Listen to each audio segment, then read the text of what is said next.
பிரியமானவர்களே, இயேசு கிறிஸ்துவின் நாமத்தில் உங்களுக்கு என் அன்பின் வாழ்த்துக்கள். எப்படி இருக்கீங்க? நல்லா இருக்கீங்களா? உற்சாகமாக இருக்கிறீங்களா? அவளோடு காத்திருக்கிறீங்களா? ஜெபிக்கலாம் நிகழ்ச்சியை பார்க்கணும் எப்போ வரும்னு சொல்லி காத்திருக்கிறீங்களா? நான் கூட உங்களை பார்க்கவும் உங்களோட பேசவும் அவளோடு கூட காத்திருந்தேன். உங்களுக்காக கடந்த நாட்களில் நான் ஆண்டவருடைய சமூகத்தில் காத்திருந்து ஜெபிக்க ஆண்டவர் நல்ல நேரங்களை எனக்கு கொடுத்தார். ஆண்டவருக்கு ஸ்தோத்திரம். அதனால் இந்த நாள் இந்த நிகழ்ச்சியை பார்க்குற நீங்கள் பாக்கியவான்கள், பாக்கியவதிகள். ஆண்டவர் உங்களுடைய வாழ்க்கையில் ஒரு அற்புதம் செய்ய போகிறார். ஒரு சுகத்தை பெற்றுக்கொள்ள போகிறீங்க, விடுதலை பெற்றுக்கொள்ள போகிறீங்க, உங்களுடைய பயங்கள் மாறப்போகிறது, உங்களுடைய வாழ்க்கையில் ஒரு நன்மை நடக்க போகிறது. ஒரு அற்புதம் இன்றைக்கு உங்கள் வாழ்க்கையில் உங்கள் வீட்டுக்குள்ளே நடக்க போகிறது. இயேசு கிறிஸ்துவின் நாமத்தினால் அற்புதத்தை நீங்கள் பார்க்க போகிறீங்க. எனக்கு ஒரு அற்புதம் நடந்துராதா அப்படின்னு சொன்னால் காத்திருக்கிறீங்க. யாரோ சொன்னதுனால புதுசாக நிறைய பேர் வந்து பார்த்து கொண்டு இருக்கிறீங்க. என்னுடைய நிந்தை மாறணும் ஐயா, இந்த வேதனை நீங்கணும், இந்த மாதிரி ஒரு நெருக்கத்தில் செத்துடலாமான்னு தோணிச்சு. அப்போ என் ஃப்ரெண்டு சொன்னாங்க, இந்த நிகழ்ச்சியை பாரு, உனக்கு ஆசீர்வாதமாக இருக்கும் நீ, அதனால் இந்த நிகழ்ச்சியை பார்த்து கொண்டு இருக்கிறேன் அப்படி தானே சொல்கிறீங்க. உங்களோடு தான் இயேசு பேசுகிறார். என் மகளே, உன் பிரச்சனை எனக்கு தெரியும், நான் அதை சரி பண்ணி தருவேன், உன் துக்கம் சந்தோஷமாய் மாறும் அப்படின்னு இயேசு உங்களுக்கு சொல்லுகிறார். இன்றைக்கு நீங்கள் எங்கே இருந்தாலும் சரி, உங்களோடு தான் நேரடியாக இயேசு பேசி கொண்டு இருக்கிறார். சரியா? சரி, இந்த ஜெபிக்கலாம் நிகழ்ச்சியை இந்தியா முழுவதிலிருந்து பார்த்து கொண்டு இருக்கிற தெய்வ பிள்ளைகள் மூலமாய் பார்க்கிறவர்கள், அப்படியே சோசியல் மீடியாக்கள் மூலமாய் பார்த்து இணைந்திருக்கிற எல்லா ஆண்டவருடைய பிள்ளைகளை நான் இயேசு கிறிஸ்துவின் நாமத்தில் அன்போடு வாழ்த்தி நான் வரவேற்கிறேன். இந்தியா முழுவதிலும் பல மாநிலங்களிலிருந்து தெய்வ ஊழியர்களும் தெய்வ பிள்ளைகளும் நீங்கள் பார்க்குறீங்க. ஏகத்தின் பல தேசத்தில் இருக்கிற ஆண்டோடைய பிள்ளைகளை ஜெபம் நம்ம இணைக்கும். அது மாதிரி இயேசு கிறிஸ்துவின் நாமம் நம்ம இணைத்து இருக்கிறது. அதனால தான் இந்த ஜெபத்தில் பெரிய ஒரு வல்லமையும் ஆண்டோடைய பலத்த அற்புதங்களும் வெளிப்படுவதற்கு காரணம், உலகத்தின் பல தேசத்தில் இருக்கிற ஆண்டோடைய பிள்ளைகளும், பல மொழி பேசக்கூடிய ஆண்டோடைய பிள்ளைகளும், பல சபை பிரிவுகளை சார்ந்த ஊழியக்காரர்களும் இணைந்து நம்மை செபிக்கிறதுனால பரலோகம் இந்த ஜெபத்திற்கு ரொம்ப மகிழ்ச்சி அடைந்து இந்த ஜெபத்திற்கு உடனுக்குடன் பதில் தந்து கொண்டு இருக்கிறது. இந்த மாதிரி ஒரு ஜெபைக்கியத்தில் இணைந்திருக்கிறது பெரிய சந்தோஷம். இதான் முதல் முறை நீங்கள் வந்திருக்கலாம். இயேசு கிறிஸ்தவர்களுக்கான தெய்வம் அல்ல. அதனால் இந்த நிகழ்ச்சி கிறிஸ்தவங்களுக்கானதுன்னு நினைச்சிடாருங்க, உங்களுக்குரியது. இன்றைக்கு உங்களுக்கு ஒரு அற்புதத்தை இயேசு செய்வார். நீங்கள் வீட்டில் இருந்து கொண்டே செபிக்கும் போது அற்புதம் நடப்பதை காண்பீங்க. அது எப்படிங்க பெற்றுக்கொள்வது? ஏதோ நான் வந்து சென்னையில் இருக்கேன், கோயம்புத்தூரில் இருக்கிறேன், நான் ஹைதராபாத்தில் இருக்கிறேன், டெல்லியில் இருக்கிறேன், அங்கேருந்து பார்க்குறேன், நீங்கள் 4 மாடி இந்த கிராமத்துலேருந்து பேசுகிறீங்க, எப்படிங்க இதெல்லாம்? சில சாட்சிகள் மூலமாக நீங்கள் அறிந்து கொள்ள போகிறீங்க. இது எப்படி நடக்கிறது, இயேசு எவ்வளோ மகிமையான தேவன் என்பதை நீங்கள் அறிந்து கொள்ள போகிறீங்க. மனிதனால் அப்படிலாம் செய்ய முடியுமா? நான் வந்து உங்களை போல பாடுள்ள ஒரு மனிதன். அதனால் நான் உங்களை பலவீனமுள்ள ஒரு மனிதன். என்னால் அல்ல, என்னை பயன்படுத்துகிற ஒரு தேவன், அவர் உங்களை நேசிக்கிறவர் இயேசு. அவர் தான் கிருபையாக என்னை பயன்படுத்தி இந்த காரியங்களை செய்து கொண்டு இருக்கிறார். அவருக்கே ஸ்தோத்திரம். இந்த நாள் ஸ்பெஷல் நிகழ்ச்சி பார்த்துக்கிடுங்க. இந்த நாளில் கடந்த நாளில் நடந்த எழுப்புதல் பெருவிழாக்கள் இருக்குல்ல, முழுமையாக பல காரியத்தை நீங்கள் அறிந்து கொண்டு சாட்சிகள் எல்லாம் நீங்கள் பார்க்க போகிறீங்க.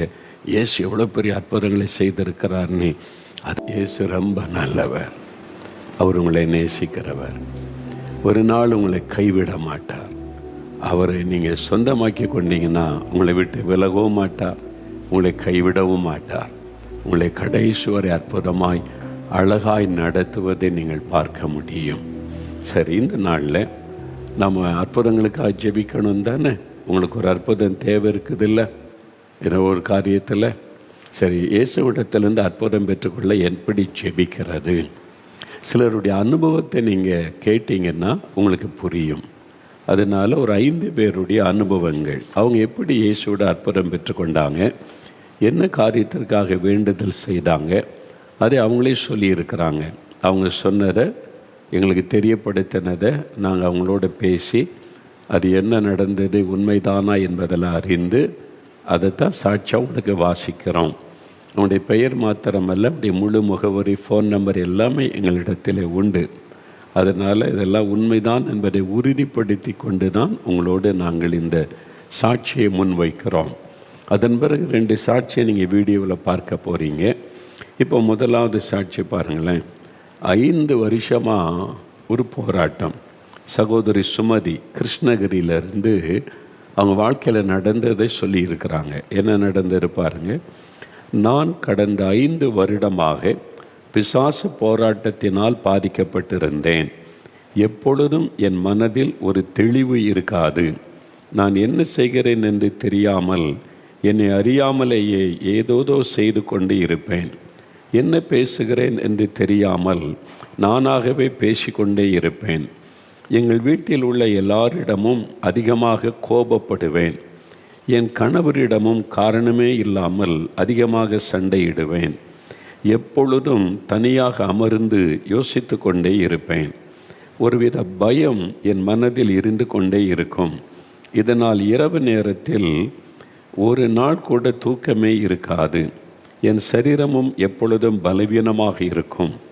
இதனால் எந்த வேலையும் என்னால் செய்ய முடியாது. இப்படி 5 வருடமாக பிசாசு போராட்டத்தினால் மிகவும் வேதனைப்பட்டு கொண்டிருந்தேன். இது எனக்கு இருக்கிற போராட்டம் மாதிரிலாம் இருக்குது அப்படின்னு நினைக்கிறீங்களா?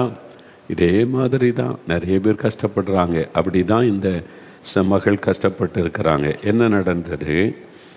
இப்படிப்பட்ட சூழ்நிலையில் இந்த மாதம் மே மாதம் 3ஆம் தேதி முதல் 10ஆம் தேதி வரை நாலுமாவடியில் உள்ள தேவனுடைய கூடாரத்தில் நடைபெற்ற எழுப்புதல் பெருவிழாக்களில் கலந்து கொண்டேன். 7ஆவது நாள் இரவு நேரத்தில் எண்ணெய் பூசி ஜெபம் செய்யும்போது ஒரு ஆவி என்னை விட்டு வெளியேறியதை உணர்ந்தேன். அந்த நேரத்தில் இருந்து என் சரீரம் மிகவும் லகுவாகிவிட்டது. என் மனதில் தெளிந்த புத்தி வந்துவிட்டது. இப்பொழுது நான் நல்ல சுகத்தோடு இருக்கிறேன். முன்பு இருந்த எந்த பிரச்சனையும் இப்பொழுது எனக்கு இல்லை. ஜெபத்தை கேட்டு 5 வருடமாக எனக்கு இருந்த பிசாசு போராட்டத்தை நீக்கி பரிபூர்ண விடுதலை தந்த இயேசுவுக்கு மகிமை செலுத்துகிறேன். பாருங்கள், இந்த எழுப்புதல் பெருவிழாக்களில் வந்திருக்கிறாங்க. ஞாபகருக்கு 7ஆவது நாள், அதை கடைசி நாளுக்கு முந்தின நாள், எண்ணெய் பூசி நீங்களே ஜெபிக்கணும் அப்படின்னு சொல்லி அந்த எண்ணெய் பாடல் கொடுக்கப்பட்டார்.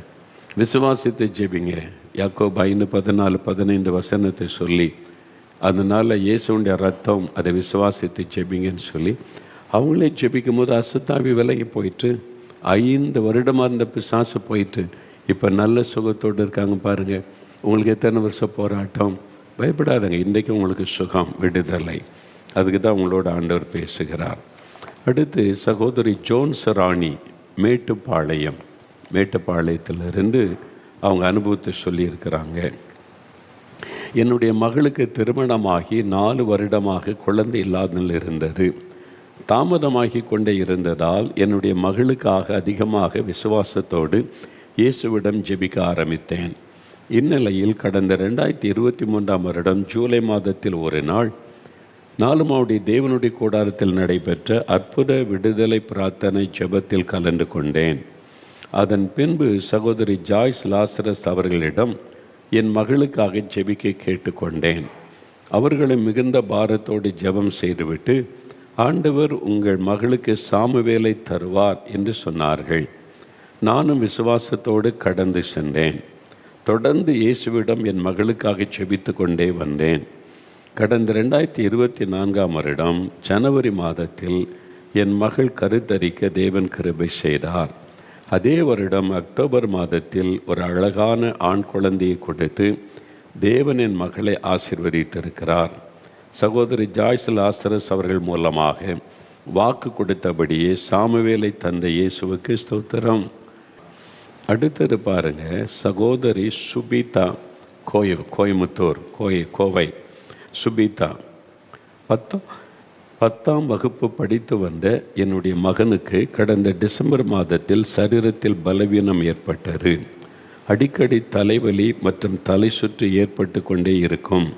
பள்ளிக்கூடத்தில் இருக்கும் பொழுதே தலை சுற்றி கீழே விழுந்து விட்டான். இந்த பலவீனத்தின் நிமித்தம் அநேக நாட்கள் பள்ளிக்கூடத்திற்கு கூட அவனால் செல்ல முடியவில்லை. இதற்காக மருத்துவமனைக்கு சென்று அநேக பரிசோதனைகளை மேற்கொண்டும் எதனால் இந்த பாதிப்பு என்று கண்டுபிடிக்க முடியவில்லை. இப்படி 3 மாதமாக என்னுடைய மகன் இந்த பலவீனத்தின் நிமித்தம் மிகவும் சிரமப்பட்டு வந்தான். 10ஆம் வகுப்பிற்கான பப்ளிக் எக்ஸாமிற்கு நாட்கள் நெருங்கி கொண்டே இருந்தது. இவன் பலவீனமாக இருந்ததால் எப்படி இந்த எக்ஸாம் எழுதப் போகிறான் என்று நான் மிகவும் பயந்து கொண்டே இருந்தேன். இப்படிப்பட்ட சூழ்நிலையில் கடந்த பிப்ரவரி மாதம் 16ஆம் தேதி நடைபெற்ற ஜெபிக்கலாம் அங்கே நேரலை நிகழ்ச்சியை பார்த்தேன். ஜெப நேரத்தில் என்னுடைய மகனுக்காக மிகுந்த பாரத்தோடு ஜெபித்து கொண்டிருந்தேன். அப்பொழுது நீங்கள் என்னுடைய மகனின் பெயரை சொல்லி அழைத்து, இறுதி தேர்வுக்காக நீ ஆயத்தமாக்கி கொண்டிருக்கிற தம்பி, தேவனுடைய வல்லமை உன்மேல் இறங்கி வருகிறது, உன் சரீரத்தில் உள்ள பலவீனங்கள் நீங்குகிறது என்று சொல்லி ஜெபம் செய்தீர்கள். அந்த நாளிலிருந்து மறுபடியும் என் மகனுக்கு தலைவலியோ தலை சுற்றோ வரவே இல்லை. ஒரு நாள் கூட பள்ளிக்கூடத்திற்கு விடுப்பு எடுக்கவில்லை. பப்ளிக் எக்ஸாமும் எந்த பலவீனமும் இல்லாமல் நன்றாக எழுதிவிட்டு வந்தான். நல்ல மதிப்பெண்களோடு வெற்றியும் பெற்றுவிட்டான். ஜெபத்தை கேட்டு என் மகனை பெயர் சொல்லி அழைத்து அவன் சரீரத்தில் இருந்த பலவீனங்களை நீக்கி பரிபூர்ண சுகம் தந்த இயேசுவுக்கே கோடான கோடி ஸ்தோத்திரம். பார்த்திங்களா, கோயம்புத்தூரில் இருந்து பையனுக்கு ஒரு பலவீனம், வியாதி, தலை சுற்று, எக்ஸாம் பாதிக்கப்படுற மாதிரி வரக்கூடிய ஒரு போராட்டம். ஆண்டவர் பெயர் சொல்லி அழைத்து அவனுக்கு விடுதலை கொடுத்தார். அன்று கூட அந்த பிரச்சனை நீங்கி நல்ல எக்ஸாம் எழுதி வெற்றியும் பெற்று விட்டான். இப்போ எல்லா எக்ஸாம் தேர்வு முடிவெல்லாம் வந்துட்டு, +2 முடிவு, தேர்வு, 10th முடிவு, தேர்வு முடிவெல்லாம் வந்துட்டு வெற்றி பெற்று சாதித்திருக்கிறீங்க. இயேசுடைய ஊழியத்தின் சார்பாக உங்களை வாழ்த்துகிறேன். சில தோல்வி அடைஞ்சிட்டிங்கன்னா உங்களை நான் இயேசுவின் நாமத்தில் அதிகமாய் வாழ்த்துகிறேன். சொந்து போகாதுங்க. தோல்வி என்பது ஆண்டவர் உங்களை நடத்துகிற ஒரு பாதை. அதை மறந்துடாதுங்க. அது அவமானமோ எல்லாம் முடிஞ்சு போச்சு என்று நினச்சிடாதங்க. நீங்கள் ஜெபம் பண்ணீங்க, முடிந்த அளவு படித்தீங்க, எக்ஸாம் எழுதுனீங்க, இப்போ ஒரு தோல்வியை சந்திச்சிருக்கிறீங்க. அது ஆண்டவர் நடத்துகிற ஒரு பாதை தானே தவிர முடிவல்ல. ஆண்டவர் அடுத்து உங்களுக்கு வெற்றியை தருவார், உயர்வை தருவார். ஃபெயிலான இப்படி தோல்வி அடைந்த ஒருவரை கொண்டு தேவன் பெரிய காரியத்தை செய்கிறார் என்பதை நிரூபிக்கும்படி செய்வார். அதனால் தவறான முடிவு எடுக்காதங்க. மார்க்கு குறைஞ்சி போச்சு, எதிர்பார்த்த மார்க் வரல, இனி அதை குறித்து நினைத்து வருத்தப்படாமல், இயேசுவே உமக்கு ஸ்தோத்திரம், எனக்கு வெற்றி கொடுத்தீங்க ஸ்தோத்திரம், தோல்வியின் பாதையில் என்னை நடத்திட்டீங்க அதற்காய் ஸ்தோத்திரம், இதற்குள்ள ஒரு நன்மை இருக்கிறதுன்னு துதிங்க. இவ்வளோ மார்க்கு கொடுத்தீங்களே, நன்றி ஆண்டவரே என்று ஆண்டவரை துதிங்க. அதுக்கு ஏற்ற படிப்பிற்கான வழி ஆண்டவர் திறப்பார். நீங்கள் நினைத்தது தேவன் வைத்திருக்கிற வழி வேறு. அதனால தான் தேவன் இந்த பாதையில் நடத்தக்கூடும். நீங்கள் நினைக்கிறத விட தேவன் வைத்திருக்கிற திட்டம் மகா பெரிதாக இருக்கும். அதனால ஆண்டவரை துதிங்க, சொந்து போகாதங்க. பெற்றோர் பிள்ளைகளை திட்டி கொண்டு மார்க்கு சரியாக எடுக்கலை அப்படி இப்படியெல்லாம் பேசாதங்க. அவங்கள பாரு, பக்கத்தை விட பாரு, எதிர்விட பாருன்னு கம்பேரிஷன் பண்ணக்கூடாது.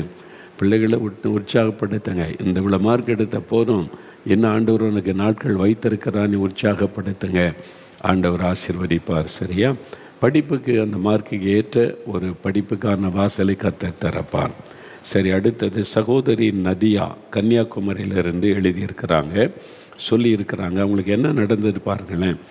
என்னுடைய இடது பக்க நெஞ்சு பகுதியில் 1 மாதமாக ஒரு கட்டி இருந்து வந்தது. அது எப்பொழுதும் அதிகமாக வலித்து கொண்டே இருக்கும். இதனால் என்னுடைய கையை தூக்க முடியாது, சரிந்து படுக்க முடியாது, எந்த வேலையும் சரியாக செய்ய முடியாது. பயத்தின் நிமித்தம் மருத்துவமனைக்கு நான் செல்லவில்லை. இப்படிப்பட்ட நிலையில் கடந்த ஏப்ரல் மாதம் 27ஆம் தேதி நடைபெற்ற அற்புத பெருவிழா நேரலை நிகழ்ச்சியை பார்த்தேன். நீங்கள் வியாதியஸ்தருக்காக ஜெபிக்கும் ஜெப நேரத்தில் கட்டி உள்ள இடத்தில் கரங்களை வைத்து இயேசுவிடம் மிகுந்த பாரத்தோடு ஜெபம் செய்தேன். ஜெபித்த அன்று இரவே வலி நின்றுவிட்டது. 1 வாரத்திற்குள் வீக்கங்கள் குறைந்து கட்டி இருந்த இடமே தெரியாமல் முற்றிலுமாக மறைந்து விட்டது. இப்பொழுது நான் நல்ல சுகத்தோடு இருக்கிறேன். எல்லா வேலைகளையும் நன்றாக செய்கிறேன். ஜெபத்தை கேட்டு எந்த சிகிச்சையும் இல்லாமல் கட்டியை அற்புதமாக மறைய செய்த இயேசுவுக்கு ஸ்தோத்திரம். பார்த்தீங்களா உங்களுடைய ஜெபம். அப்போ வியாதி உள்ள இடத்துல கை வைத்து சின்சியராக இயேசுவை நோக்கி ஜெபிக்கணும். அவர் உங்கள் பக்கத்தில் தான் இருக்கிறாரு. அவர் உங்களுடைய பிரசன்னம் உங்களுடைய பக்கத்தில் இருக்கிறதை உணர்ந்து, இயேசுவே எந்தெந்த பெயரை சொல்லி என்னையும் குணமாக்கும், இவங்களுக்கெல்லாம் கட்டிய மறைய பண்ணி இருக்கிறீங்க, சுகம் கொடுத்துருக்கிறீங்க, எனக்கு ஒரு அற்புதம் செய்யுங்கன்னு உண்மையாக விசுவாசத்தோடு ஜெபிச்சிங்கன்னா உங்களுக்கு அற்புதம் நடக்கும். சரி, இப்போ பாருங்களேன், 25 வருஷ பிரச்சனை. சகோதரி மகேஸ்வரி தஞ்சாவூர்லேருந்து அனுபவத்தை சொல்லியிருக்கிறாங்க. எனக்கு 25 வருடமாக சிறிய எழுத்துக்கள் தெரியாது. இதனால் சிறிய எழுத்துக்களை வாசிக்க மிகவும் சிரமப்படுவேன். சிறிய எழுத்துக்களின் உருவம் முழுமையாக தெரியாமல் மங்கலாகவும் கோடு கோடாகவும் தான் தெரியும். இதனால் 25 வருடமாக கண்ணாடி அணிந்து தான் சிறிய எழுத்துக்களை வாசித்து கொண்டு வந்தேன். இப்படிப்பட்ட சூழ்நிலையில் 4 மாவடி தேவனுடைய கூடாரத்தில் நடைபெற்ற எழுப்புதல் பெருவிழா கூட்டத்தில் கலந்து 9ஆம் தேதி கடந்த 9ஆம் தேதி கலந்து கொண்டேன். அன்று காலை நடைபெற்ற அற்புத பெருவிழா கூட்டத்தில் செய்தி அளித்த ஊழியக்காரர், நீங்கள் அற்புதங்களை பெற்றுக்கொள்வதற்கு தடையாக இருப்பது மன்னிக்க முடியாத சுபாவம் மற்றும் கசப்பு, வைராக்கியம். இதை ஒப்பு கொடுத்து ஜெபித்தால் இயேசு உங்களுக்கு அற்புதம் செய்வார் என்று சொன்னார்கள். ஜெப நேரத்தில் மேடைக்கு முன்பாக வந்து இயேசுவிடம் என்னை முழுமையாக ஒப்பு கொடுத்து என் இருதயத்தில் இருந்த கசப்பு, வைராக்கியம் எல்லாவற்றையும் எடுத்து போடும்படி இயேசுவிடம் ஜெபம் செய்தேன். மிகுந்த ஆச்சரியம், ஜெபித்த மறுநாளிலிருந்து சிறிய எழுத்துக்கள் முழுமையாகவும் தெளிவாகவும் தெரிகிறது. இப்போது கண்ணாடி அணியாமலேயே சிறிய எழுத்துக்களை என்னால் நன்றாக வாசிக்க முடிகிறது. ஜெபத்தை கேட்டு 25 வருடமாக என் கண்களில் இருந்த பாதிப்பை நீக்கி அற்புதம் செய்த இயேசுவுக்கு நன்றி செலுத்துகிறேன். 25 வருஷ பிரச்சனை, சின்ன எழுத்தை தெரியாது. அவங்க தன் பாவத்தை இயேசுவோட அறிக்கையிட்டு ஜெபித்தாங்க. சிலர் மேலே கசப்பு உங்களுடைய உள்ளத்தில் இருக்குதா? யார் மேலே இருக்குது கசப்பு? சிலருக்கு மனைவி மேலே, சிலருக்கு புருஷன் மேலே, சிலருக்கு மாமியார் மேலே, சிலருக்கு மருமகள் மேலே, சிலருக்கு எதிர் வீட்டுக்காரங்க மேலே, பக்கத்து வீட்டுக்காரங்க மேலே, சிலருக்கு வேலை செய்கிற இடத்துல சூப்பர்வைசர் மேலே, மேல் அதிகாரி மேலே இவங்க டார்ச்சர் பண்ணுறாங்க அப்படின்ற வார்த்தை சொல்லி கசப்பு. அவங்கள பார்த்தாலே ஒரு வெறுப்பு. உள்ளத்தில் மற்றவங்களுக்கு ஒரு கசப்பை, வெறுப்பை வைத்து கொண்டு இயேசுவேன்னு சொல்லி நீங்கள் என்ன தான் கதறி ஜெபித்தாலும் அற்புதம் பெற்றுக்கொள்ள முடியாது. உங்களுடைய இருதயம் சுத்தமாக இருக்கணும். உங்களுடைய இருதயம் தேவனோட ஐக்கியமாக இருக்கணும். அப்போது பாவத்தை விட்டு மனம் திரும்பணும். இந்த கசப்பு, வெறுப்புகளை அறிக்கையிடணும். ஆண்டவரே, இவங்களை நேசிக்க முடியல, இவங்களை என்னால் மன்னிக்க முடியல, எனக்கு உதவி செய்யுங்க, அவங்கள மன்னிக்கணும், அவங்கள நேசிக்கணும். சத்துரு கூட நேசிக்க சொன்னீங்களே, அந்த இருதயம் எனக்கு தாங்கன்னு கேளுங்க. ஆண்டவர் உங்களுக்கு உதவி செய்வார். இப்போ பார்த்தீங்களா, அவங்க அறிக்கையிட்டு ஜெபித்த உடனே அற்புதம். உங்களுக்கு இன்றைக்கி அற்புதம் நடக்கும். சரி, இப்போ 2 சாட்சிகளை வீடியோவில் பார்க்க போகிறோம். ஒன்று, சகோதரி ஷீலா ஐசக், தூத்துக்குடியை சார்ந்தவங்க. அவங்களுக்கு ஒரு பிரச்சனை இருந்தது 5 மாதமாக. அது எப்படி ஆண்டவர் சுகம் கொடுத்தார் அப்படின்னு சொல்லி பார்க்கலாம். சகோதரி ஷீலா ஐசக், தூத்துக்குடி, அவங்க சொல்கிற வீடியோவில் பாருங்கள். இயேசு கிறிஸ்துவோட சுகம் பெறுறது எவ்வளோ ஈஸி பார்த்தீங்களா? கஷ்டமே கிடையாது. அவர் உனக்கு சுகம் இல்லையா, 4 மாவடிக்கு நடந்து வா, உருண்டு பரண்டு எலும்பு, இதெல்லாம் செய், அதை செய், இந்த பரிகாரம் பண்ணு, ஒன்றுமே இயேசு சொல்ல மாட்டார். எல்லாமே அவர் சிலுவையில் செஞ்சு முடிச்சிட்டாரே. நமக்கு வியாதி, வேதனை, பாவம், சாபத்துக்கு பரிகாரத்தை அவர் சிலுவையில் ரத்தம் சிந்தி நமக்காக அடிக்கப்பட்டு செஞ்சு முடிச்சிட்டார். இப்போ நம்ம செய்ய வேண்டிய விசுவாசம். வீட்டிலே தான் உட்காந்துருந்தாங்க.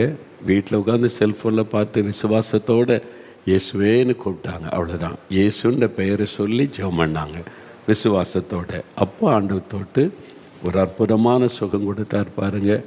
சரிங்க, அது எப்படிங்க அவங்க பெயரை சொல்கிறீங்க, வியாதியை சொல்கிறீங்க, உடனே சுகமாயிருது? அதெல்லாம் இப்படி மாய மந்திரமாக? ஒரு மாயமும் கிடையாது, மந்திரமும் கிடையாது. உங்களைப் போல நான் சாதாரண பாடுள்ள மனிதன். பரிசுத்த ஆவியானவர் அந்த நேரத்தில் இறங்கி அந்த பாரத்தோடு ஜெபிக்கும்போது ஆண்டவருக்கு எல்லோரும் பேரும் தெரியும், வியாதி தெரியும், எல்லாம் தெரியல. அவர் தான் சில சமயங்களில் இந்த மாதிரி ரொம்ப வேதனைப்படுகிற மக்களுடைய பெயர்களை சொல்லி சுகமாக்கி அவர்களை மகிழ்விக்கிறார். எல்லா பேரும் அவருக்கு தெரியும், எல்லாருடைய வேதனையும் தெரியும்.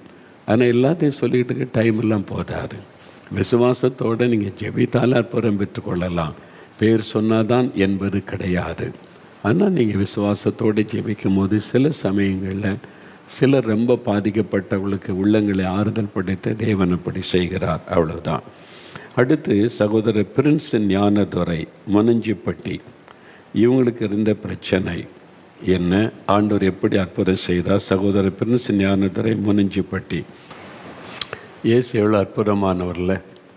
கிட்னி பாதிக்கப்பட்டதுன்னா அந்த ஒரு ஏழை குடும்பத்தில் இது மாதிரி ஒரு பாதிப்பு வந்துட்டால் குடும்பமே அப்படியே தள்ளாடுகிற சூழ்நிலை. என்ன பண்ணுறது? டாக்டர் சொல்லிட்டாங்க, பலர்கிட்ட விசாரிச்சுட்டாங்க. இல்லை, இது கிட்னி மாற்றணும், இல்லை டயாலிசிஸ் பண்ணித்தான் ஆகணும், வேறு வழியே கிடையாது, அந்த அளவுக்கு பாதிப்பு. மனம் உடைஞ்சிட்டார். அதனால் ஆனாலும் இயேசுவின் மேலே ஒரு விசுவாசம், நம்ம போய் அவர்கிட்ட கேட்கலாம் அப்படின்னு சொல்லி நம்பிக்கை இழந்த நிலைமையில் ஜெபிக்கிறதுக்கு நால்மாடியிலேருந்து ஜெபம் நடக்கலை. வியாழக்கிழமை தோறும் 11 மணியிலிருந்து நடக்கும் 1 மணி வரைக்கும். அதில் 4000 5000 பேர் வருவாங்க. அந்த கூட்டத்தில் பங்கு பெற்று ஜெபம் பண்ணினார். இயேசுடைய கரம் தொட்டார். அவர் ஜெபத்துக்கு பதில் தருகிற தேவன். இயேசுவே எனக்கு உதவி செய்யுங்க, எனக்கு குணமாக்குங்கன்னு கேட்டால் உடனே அற்புதம் செய்கிறவர். ஆண்டவர் தொட்டுட்டார். அடுத்த முறை டாக்டர்கிட்ட போனால் அவங்களுக்கு ஆச்சரியம். 2 ரிப்போர்ட்டும் பார்க்குறாங்க. இப்படி என்ன ஆச்சரியம், எப்படி ஆச்சரியம்? இப்போ பூரண சுகம். அதாவது மரித்து போன சிறுநீரகத்தை ஆண்டவர் திரும்ப செயல்பட வைத்தார். மரித்து போன அந்த உறுப்பை தேவன் திரும்ப செயல்பட வைத்தார். அதுதான் இயேசு.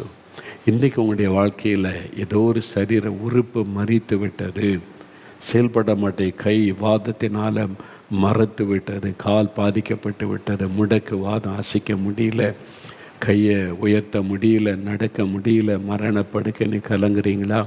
சிறுநீரகம் பாதிச்சிட்டது, இருதயம் பாதிச்சிட்டது, லங்ஸு பாதிச்சிட்டு, லிவர் பாதிச்சிட்டுன்னு சொல்கிறீங்களா?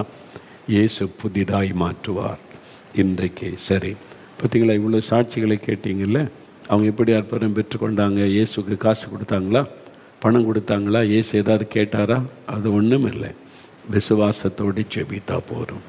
இப்போ ஒரு 5 நிமிடம் ஜெபிக்க போகிறோம். நீங்கள் தான் கேட்கணும் இயேசு கிறிஸ்துகிட்ட, இயேசுவே இவங்களுக்கெல்லாம் அற்புதம் செஞ்சுருக்கிறீங்க, எனக்கும் ஒரு அற்புதம் செய்யுங்க, என்னையும் குணமாக்குங்க, என் குழந்தைக்கு சுகமில்லை, குழந்தைய சுகமாக்குங்க, என் கணவருக்கு சுகமில்லை, அவங்கள குணமாக்குங்க, என் மனைவியை தொட்டு குணமாக்குங்க. யாருக்கு சுகம் வேணும்? ஆஸ்பத்திரியில் இருக்கிறீங்கல்ல, வியாதியோடு கூட படுத்திருக்கிறவங்க பக்கத்தில் அவங்க மேலே கை வைத்து நீங்கள் இயேசுவே நீங்கள் தொடுங்க, நீங்கள் குணமாக்குங்கன்னு இயேசுடைய பெயரை சொல்லி கூப்பிடணும். அவ்வளோதான். நான் உம்மை விசுவாசிக்கிறேன் இயேசுவே, உம்மை நான் விசுவாசிக்கிறேன், நீங்கள் எனக்காக சிலுவையிலே மரித்து உயிரோடு இருக்கிற ஆண்டவர், நான் விசுவாசிக்கிறேன், எனக்கும் ஒரு அற்புதம் செய்யுங்க அப்படின்னு ஜெபிச்சா போதும். ஒருவேளை பாவம், மதுபான பழக்கம், போதை வஸ்துகள் விட முடியல, நிம்மதி இல்லைன்னு சொன்னால் இருதயத்தில் கை வைத்து இயேசுவே எனக்கு பாவத்திலிருந்து விடுதலை கொடுங்க, சமாதானம் தாங்க, இந்த பாவம் என்னை விட்டு விலகும்படி செய்யுங்க அப்படி கேட்கணும். வியாதி உள்ள இடத்துல கை வைத்து இப்போ என்னை தொட்டு குணமாக்குங்க, இந்த கட்டியை மறைய பண்ணுங்க, இந்த உறுப்பை தொட்டு சுகமாக்குங்க அப்படி சொல்லணும். இயேசுன்ற பெயரை சொல்லி நீங்கள் வேண்டிக் கொள்ளுங்க. மற்றவங்க மேல் காய் செபிக்கணும், கை வைத்து செபிங்க. சிறு பிள்ளைகள் கூட செபிக்கலாம்.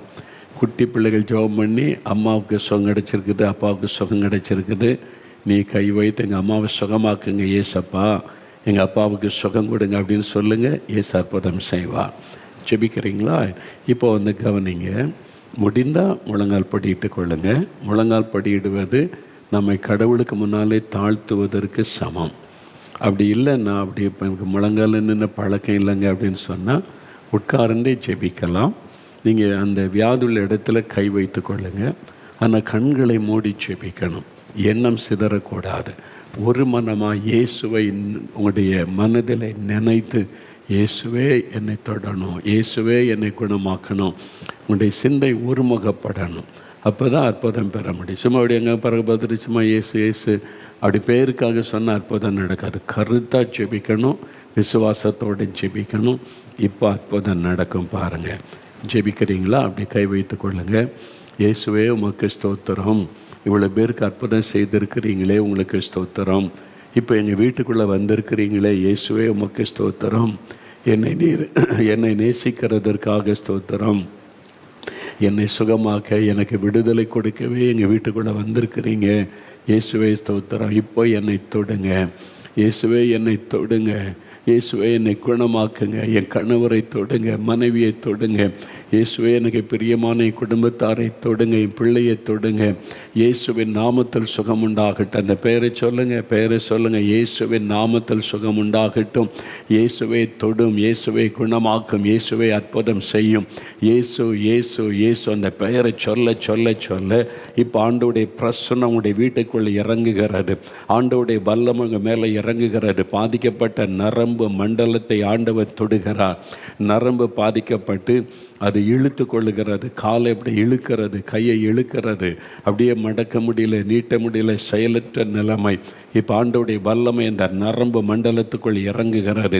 எலும்புகள் விபத்திலே பாதிக்கப்பட்டதுனால எலும்பு ஒடிந்து அதை சேர மாட்டேங்குது. அது நிறைய நொறுங்கி விட்டதுன்னு சொல்கிறாங்க.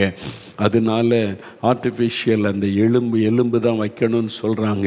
என் முழங்கால் பாதிக்கப்பட்டிருக்கிறது அப்படின்னு ஜெபிக்கிறீங்க. காலில் கை வைங்க, அந்த எலும்பு பகுதியில் கை வைங்க. இயேசுவை தொடும், இயேசுவை குணமாக்கும், புதிய எலும்பாக மாற்றுங்க. இயேசுவை ஒரு புதிய எலும்பை தாங்க ஜெபிங்க. உங்களுடைய ஜெபம் கேட்கப்படுகிறது. ஆண்டவர் உங்களுடைய ஜெபத்தை கவனிக்கிறார். புது இருதயத்தை எனக்கு தாங்க, புது லங்ஸை எனக்கு தாங்க, புது லிவரை தாங்க. இயேசுவை புதிய கர்ப்பப்பையை கொடுங்க. இந்த பலவீனெல்லாம் மாறட்டும். அந்த தம்பிக்கு நீர் சிறுநீரகத்தை குணமாக்கினீங்களே, எனக்கு டயாலிஸ் பண்ணி பண்ணி பண்ணி சோர்ந்து போயிட்டேன். மரித்த போன என்னுடைய சிறுநீரகத்தை நீங்கள் தொடுங்க, அதை உயிர் பெற வையுங்க, ஒரு அற்புதம் செய்யுங்க. புதிய சிறுநீரகம் மாற்றுங்கப்பா, தொடுங்கப்பா, ஜெபிங்க. புதிய கண்களை எனக்கு தாங்க, கண்களில் பார்வை சரி பண்ணி கொடுங்க. என் காதில் உடைய வல்லமை இறங்கட்டும். ஜெபிங்க. பிள்ளைகளாக ஜெபம் பண்ணுங்கம்மா. ஆண்டவர் உங்களுடைய ஜெபத்தை கேட்டு இப்போ அற்புதம் செய்து கொண்டு இருக்கிறார். ஆண்டவருடைய வல்லமை இறங்கி கொண்டு இருக்கிறது. இயேசுவுக்கு நன்றின்னு சொல்லுங்க. க்ளோரி என்கிற மகள் ஜெபிக்கிற மகளை, எலும்புகளில் பாதிப்பு ஏற்பட்டு வலிகளோடு ஜெபிக்கிற க்ளோரின்ற மகள், உன் எலும்புகளுக்குள்ள இயேசுடைய வல்லமை இறங்குகிறது. அந்த வலிகள் இப்பொழுது இயேசுவின் நாமத்தில் விலகுகிறது, சுகம் உண்டாகிறது. இயேசுவே ஸ்தோத்திரம்னு சொல்லு மகளே, எலும்புகளில் சுகம் உண்டாகிவிட்டது. இயேசுவுக்கு நன்றி, இயேசுவுக்கு ஸ்தோத்திரம் அப்படின்னு சொல்லி இயேசுவை மகிமைப்படுத்தி இப்பொழுதே ஆண்டவர் உன் ஜெபத்துக்கு பதில் தந்து விட்டதற்காக உமக்கு ஸ்தோத்திரம்னு ஆண்டவரிடத்தில் சொல். நட்சத்திரா என்கிற ஒரு மகள், நீ ஜெபிக்கிற மகளே, உன்னுடைய கண்கள் பாதிக்கப்பட்டிருக்கிறது. அந்த கண் நரம்பு பாதிக்கப்பட்டதுனால கண்ணில் ஆப்ரேஷன் பண்ணணும்னு சொல்லி இருக்கிறாங்க. ரொம்ப பயத்தோடு நீ காணப்படுகிறாய். நீ ஒரு வாலிப மகள், இப்போவே எனக்கு எப்படின்னா நீ வேதனைப்படுகிறாய். இயேசுவே என் கண்ணையும் தொட்டு குணமாக்குங்கன்னு சொல்லுகிறாய். உன் பாதிக்கப்பட்ட கண் நரம்பை இயேசு தொடுகிறார் இப்பொழுது. மகளே, இயேசு கிறிஸ்துவின் நாமத்தில் உனக்கு சுகம், புதிய நரம்பாக அது மாறுகிறது. அடுத்த முறை டாக்டர் சொல்லுவாங்க கண் சரியாக இருக்குது, ஆப்ரேஷன் தேவையில்லைன்னு சொல்லி. இயேசுவின் தழும்புள்ள கரமுனை தொட்டு குணமாக்குகிறது. மகளே, இயேசுவை நீ துதித்து மகிமைப்படுத்து. இயேசுவுக்கு ஸ்தோத்திரம். ஆண்டவர் கொடுத்த சுகத்துக்காக, விடுதலைக்காக நன்றி. சுருதி என்கிற மகள், உன் ஜெபம் கேட்கப்பட்டது. மகளே, உன்னுடைய கர்ப்பப்பையில் பிரச்சனை, அதனால் ஒரு மரண வேதனை. சில சமயத்தில் இந்த வேதனையினால் பெண்ணாக ஏன் ஆண்டவர் என்னை படைத்தீர் என்று சொல்லக்கூடிய அளவிற்கு அது உனக்கு பாதிப்பை உண்டாக்குகிற ஒரு காரியம். ஐயோ, ஒவ்வொரு மாதமும் நீ அனுபவிக்கிற வேதனை நரக வேதனை. ஸ்ருதி, ஆண்டவருடைய கரமுனை தொடுகிறது. மகளே, உன் கண்ணீரை இயேசு கண்டு குணமாக்குகிறார். இப்பொழுது அந்த வலி வேதனை எல்லாம் மாறி புது ஒரு கர்ப்பப்பையாக கத்தரதை மாற்றி கொடுக்கிறார். இயேசுவுக்கு ஸ்தோத்திரம். என் ஆண்டவரை மகிமைப்படுத்த ஆண்டவர் செய்கிற விடுதலை சுகத்திற்காக ஸ்தோத்திர. ஆண்டவரை முரளிதரன் என்கிற ஒரு ஐயா செபிக்கிறீங்க. உங்களுடைய பிரச்சனை, உங்களுடைய கழுத்து பின்பகுதியில் இருக்கிற எலும்புகளில் வேதனை, கழுத்தை திருப்ப முடியல, ராத்திரி படுத்து தூங்க முடியல, நிம்மதியாக இருக்க முடியல. ஐயோ, மிகுந்த ஒரு வேதனை, கழுத்து பின்பகுதி எலும்பில் உண்டான பாதிப்பு. அதனால் நீங்கள் ரொம்ப மனம் உடைந்து காணப்படுகிறீங்க. இயேசுவே என்னையும் குணமாக்குன்னு ஜெபிக்கிறீங்க. உங்களுடைய ஜெபம் கேட்கப்பட்டது. முரளிதரன் இயேசுவே ஸ்தோத்திரம்னு சொல்லுங்கள். சுகத்தை பெற்றுக்கொள்கிறீங்க. இயேசுவுக்கு நன்றி. ஆண்டவர் அநேகரை தொடுகிறதற்காய் ஸ்தோத்திரம். பாதிக்கப்பட்ட உறுப்புகள் புதிய உறுப்புகளாக மாறுகிறதற்காக உமக்கு ஸ்தோத்திரம். அற்புதம் நடந்து கொண்டு இருக்கிறதற்காக உமக்கு ஸ்தோத்திரம். உமக்கு ஸ்தோத்திரம் ஆண்டவரே, உமக்கு ஸ்தோத்திரம். நீர் கொடுத்த சுகம் விடுதலைக்காக மனதாரமை துதிக்கிறோம். உமக்கு நன்றி செலுத்துகிறோம் அப்பா.